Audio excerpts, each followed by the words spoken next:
Have you ever wondered how a centuries-old legal tradition actually gets passed down to today's generation? Well, we're about to find out. Today we're going to unbox a really fascinating textbook from Egypt's Al-Azhar system. Think of it as a direct window into how Islamic law, or fiqh, is being taught to the next generation of thinkers. So right on one of the first pages of this book, you see this quote. Now, this isn't just some nice inspirational line they've thrown in there. This is the entire educational philosophy in a nutshell. It sets the stage for everything that follows, telling the student that what they're about to do, digging into the details of religious law, is one of the most valuable things they can possibly pursue. Okay, so here's our game plan for digging into this. First, we'll look at what this book is and who it's for. Then, we'll check out its goals and the method behind it.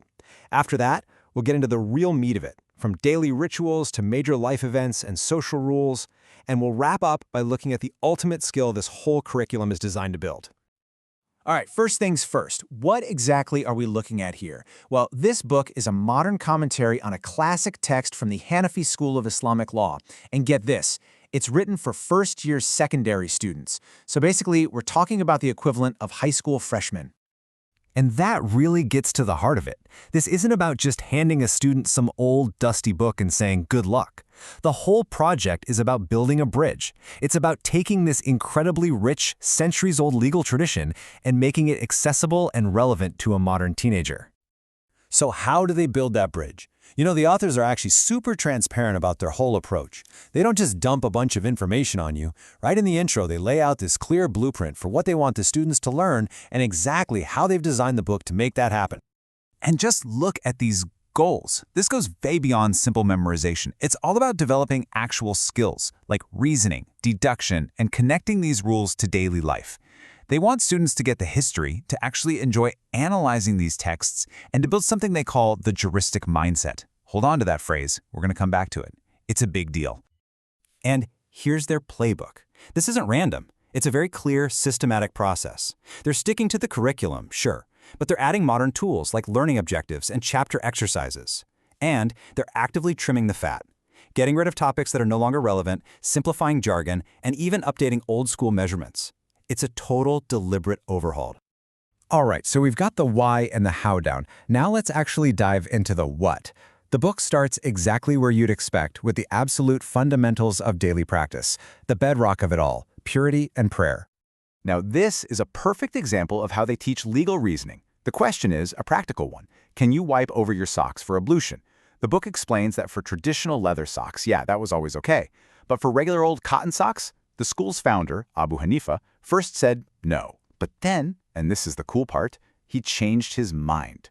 The book makes it a point to say he retracted his original opinion. And that's huge. It shows students that the law isn't some static, unchanging thing. It's a living tradition of debate and evolution.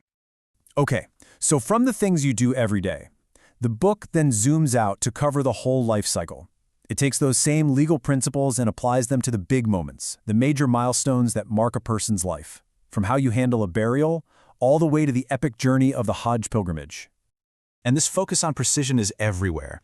Take the concept of a martyr, or shaheed. The textbook doesn't just treat it as an honorable title. Nope, it's a very specific legal category with clear criteria. And if someone fits that definition, special rules kick in. For example, they skip the standard ritual washing before burial. Why? Because in this legal framework, their wounds themselves are seen as their purification. Now, the Hajj, it's a lot. There are so many moving parts over several days, it can feel overwhelming. But look at how the textbook just breaks it all down into a simple, clear timeline. It walks the student through, day by day, telling them exactly what they need to do and when. It turns this massive, complex event into a structured, step-by-step process. All right, for the last domain, the book moves from personal worship into the public square. This is all about the rules that shape how people interact with each other in society, especially when it comes to things like public modesty and general conduct. And this table is a perfect snapshot of just how structured that approach is. It literally lays out the rules of looking, what's okay for one person to see of another, and you can see how it defines these really clear boundaries based on gender and your relationship to the other person. It specifies different rules for a man looking at another man, a woman at another woman, or what changes if you're close relatives. It's a super detailed system for managing social space. So all of this brings us right back to where we started. We've seen everything from the rules for socks to the rules for society. But what's the point of it all? Let's connect this back to that ultimate goal we mentioned at the beginning. And this is it, the jurist mindset. The book isn't really just a rule book, you know? It's more like a workout for your brain, an intellectual gym. The real goal is to build this skill, the ability to think like a jurist.